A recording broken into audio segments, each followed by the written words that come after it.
وَلَهُ اور اسی کے ہیں الجوار جہاز، المنشآت المنشآت فی البحر کالاعلام اونچے کھڑے دریا میں، کالاعلام جیسے پہاڑ، المنشآت اونچے فی البحر دریا میں، کالاعلام جیسے پہاڑ، فبأي آلاء پھر کیا کیا نعمتیں، ربکما اپنے رب کی، تکذبان تم جھٹلاؤ گے، کلو من جو کوئی ہے زمین پر، کلو من جو کوئی ہے علیہا اس پر یعنی زمین پر، فانن فنا ہونے والا ہے، وَيَبْقَى اور باقی رہے گا، وجہ ربی کا منہ تیرے رب کا، ذوالجلالی بزرگی، والاکرام اور عظمت والا، فَبِأَيِّ آلَاءِ رَبِّكُمَا تُكَذِّبَانِ پھر کیا کیا نعمتیں اپنے رب کی جھٹلاؤ گے، یسألہ اسی اس سے مانگتے ہیں، من جو کوئی ہے، فی السماوات آسمانوں میں، والارض اور زمین میں، کل یوم ہر روز، ہوا فی شأن اس کو ایک دھندا ہے، کل یوم ہر روز، ہوا فی شأن اس کو ایک دھندا ہے۔ اب ہماری پہلی آیت تھی وَلَهُ الْجَوَارِ الْمُنشَآتُ فِي الْبَحْرِ كَالْأَعْلَامِ، جواری یہ جاریہ کی جمع ہے، اس کے ایک معنی کشتی کے بھی آتے ہیں، وہی یہاں مراد ہے، یعنی کشتی کا معنی یہاں مراد ہے، منشآت نشا سے مشتق ہے جس کے معنی ابھرنے اور بلند ہونے کے ہیں، مراد کشتیوں کے بادبان میں جو جھنڈوں کی طرح اونچے اور بلند بنائے جاتے ہیں، اس میں کشتی کی صنعت اور اس کے پانی کے اوپر چلنے کی حکمت کا بیان ہے۔ اب کل من علیہا فان ویبقى وجہ ربک ذی الجلال والاکرام، یعنی اس کے علاوہ زمین ان تمام انعام اشیاء میں سے ہے جس کی طرف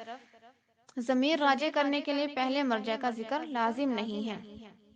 معنی اس کے یہ ہوئے کہ جو جنات اور انسان زمین پر ہے سب فنا ہونے والے ہیں، اس میں جن و انس کی ذکر تخصیص اس لیے کی گئی ہے کہ اس صورت میں مخاطب یہی دونوں ہیں، یعنی سورۃ الرحمن میں انسان اور جنات کو ہی مخاطب کیا گیا ہے۔ اب اس سے یہ لازم نہیں آتا کہ آسمان اور آسمان والی مخلوقات فانی نہیں ہیں، کیونکہ دوسری آیت میں حق تعالیٰ نے عام لفظوں میں پوری مخلوقات کا فانی ہونا بھی واضح فرما دیا ہے، فرمایا کل شیء ہالک الا وجہہ۔ جمہور مفسرین کے نزدیک وجہ ربی کا حق تعالیٰ سبحانہ تعالیٰ ہے،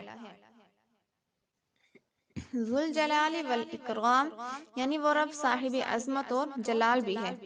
اور صاحب اکرام بھی، صاحب اکرام ہونے کا یہ مفہوم بھی ہو سکتا ہے کہ در حقیقت ہر اکرام اعزاز کا مستحق تنہا وہی ہے، اور یہ معنی بھی ہو سکتے ہیں کہ وہ خود صاحب عظمت اور جلال ہونے کے باوجود عام دنیا کے بادشاہوں عظمت والوں کی طرح نہیں کہ ان کو دوسروں کی اور غریبوں کی طرح التفات اور توجہ نہ ہو، بلکہ عظمت اور جلال کے ساتھ اپنی مخلوقات کا بھی اکرام کرتا ہے، ان کے اعطائے وجود کی بعد طرح طرح کی بے شمار نعمتوں سے نوازتا ہے اور ان کی درخواستیں اور دعائیں سنتا ہے،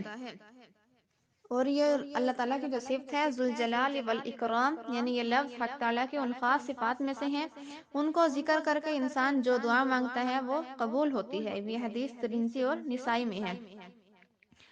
اور مسند احمد میں یہ روایت ہے کہ آپ صلی اللہ علیہ وسلم نے فرمایا الذو بیا ذوالجلال والاکرام، الذو یہ الزاز سے مشتق ہے جس کے معنی لازم پکڑنے کے ہیں، مراد حدیث کے یہ ہیں کہ اپنی دعاؤں میں یا ذوالجلال والاکرام کو یاد رکھو اور اس کے ساتھ دعا کیا کرو، کیونکہ وہ اقرب الی القبول ہے، یعنی قبول ہونے کے زیادہ قریب ہیں۔ اب یسألہ من فی السماوات والارض کل یوم ہوا فی شأن، یعنی زمین اور آسمان کی ساری مخلوقات حق تعالیٰ کی محتاج ہے اور اسی سے اپنی حاجات مانگتی ہیں، زمین والے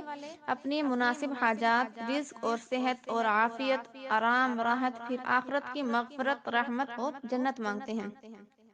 آسمان والے اگرچہ کھاتے پیتے نہیں مگر اللہ تعالیٰ کی رحمت اور عنایت کے ہر وقت محتاج ہیں، وہ بھی رحمت اور مغفرت وغیرہ اپنی حاجات کے طلبگار رہتے ہیں۔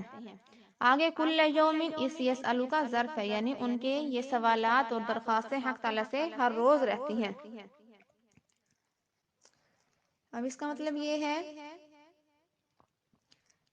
کہ ساری مخلوقات اور مختلف حصوں مختلف زبانوں میں اس سے اپنی اپنی حاجات ہر وقت مانگتی رہتی ہیں، اور یہ ظاہر ہے کہ پوری مخلوقات یعنی آسمان اور زمین اور ان کے ایک ایک فرد کی بے شمار حاجتیں، اور وہ بھی ہر گھڑی اس عظمت اور جلال والے قادر مطلق کے سوا کون سن سکتا ہے اور کون ان کو پورا کر سکتا ہے۔ اس لیے کل یومن کے ساتھ یہ بھی فرمایا ہوا فی شأن، یعنی ہر وقت اور ہر لقطہ حق تعالیٰ کی ایک خاص شان ہوتی ہے۔ وہ کسی کو زندہ کرتا ہے، کسی کو موت دیتا ہے، کسی کو عزت دیتا ہے، کسی کو ذلت دیتا ہے، کسی تندرست کو بیمار اور کسی بیمار کو تندرست کرتا ہے، کسی مصیبت زدہ کو مصیبت سے نجات دیتا ہے اور کسی غم زدہ رونے والے کو ہنسا دیتا ہے، کسی سائل کو اس کی مانگی ہوئی چیز عطا کر دیتا ہے، کسی کا گناہ معاف کر کے جنت میں داخل ہونے کا مستحق بنا دیتا ہے، کسی قوم کو بلند اور صاحب اقتدار بنا دیتا ہے، کسی قوم کو پست اور ذلیل کر دیتا ہے۔ غرض ہر لمحہ حق تعالی شانہ کی ایک خاص شان ہوتی ہے۔